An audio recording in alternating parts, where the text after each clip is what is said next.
Go interactive with me, Kelly. Boomer doesn't seem to have a mean bone in his body. We're at Nanaimo SPCA. This is Ashley. What can you tell us about Boomer? Boomer is a 2-year-old cat. He's a wonderful boy. He's one of our staff favorites for sure. He has extra toes, so he's known as a polydactyl. How many toes is that? 1, 2, 3, 4, 5, 6. And he needs to be an indoor-only cat. He needs to be on a diet for urinary blockages, so it's called SO food, and he'll need to be on that for life. And that's pretty common. A lot of pets are on that for urinary blockages. It's Absolutely. not too expensive. No, it's very reasonable, and you can buy it at your vet, and that'll keep him happy and healthy. Certainly well worth the investment. He seems so happy, so sweet. So he's best in an indoor home. Is there any other things that he would require? Just the special diet. He's good with dogs? As far as we know, we think he's probably good with dogs. He's been good with other cats. Just if you had another cat, you'd want to make sure that they were also on the SO diet, so he didn't get any food that he's not supposed to. So if you're looking for a new best friend, come and meet Boomer at Nanaimo SPCA.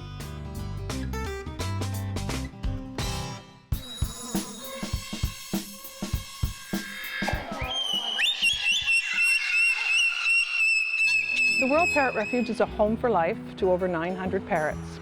We don't breed them and we don't adopt them out. It is a facility that has main flight compounds, special needs areas, an incoming area, a hospital area, and we have an extended care unit for the geriatric. From what I understand, there are 10 million pet parrots in Canada. These birds have a lifespan anywhere up to 60 to 75 years.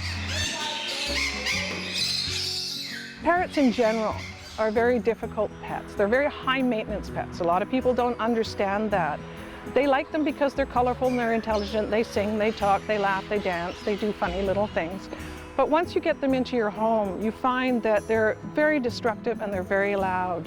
Happy parrots scream, yell, they chew things up and throw things around. And when I say chew things up, I'm talking tables and chairs and picture frames and walls. These are the kind of things that people encounter when they end up with parrots in their home. A healthy bird will cost about $500 to $600 a year, and we don't very often get the healthiest birds coming here. And we need to provide medical treatment for them, and that's something that we won't, cut back on. Our operating costs at the moment are between $40,000 and $50,000 a month. We have 18 staff members and over 900 birds. We have 40 to 50 in our extended care unit, which means these are birds who do need medical attention, and we constantly have to make sure that they're doing well. We care very much about these birds. What we could really use from the public right now is cash donations. The costs have gone up this year in terms of hydro.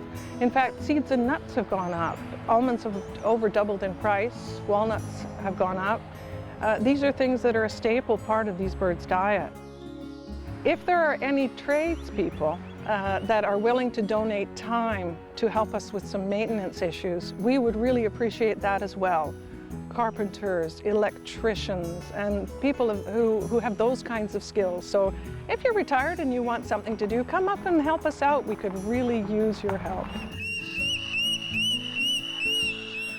Other donations that we could use are things like towels, sheets, socks. We make sweaters for the birds who are chronic self-mutilators, and so we could use socks of varying sizes. In addition, if you have an extra bottle of bleach or some extra dish soap that you could donate, that would be great. Fruits and veg, nuts and seeds are always good. We just want to remind people that we're here and we could really use a little help. Please, even just the amount of a cup of coffee, send us $10 a month. And it would really make a big difference to these birds.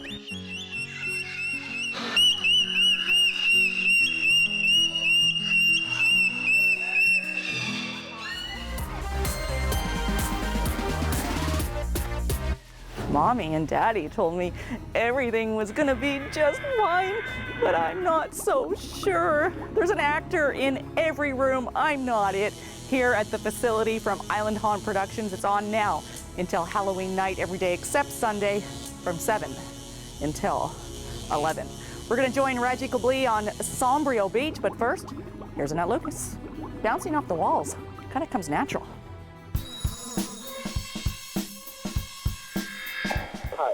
name is Officer Jonathan Knight from CRA, that is Canada Revenue Agency. I gave a talk this morning, and a senior came to me that she got a call from the Canada Revenue Agency saying that they owed money.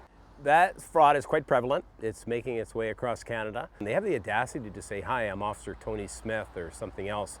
And with the Canada Revenue Agency, and you owe back taxes.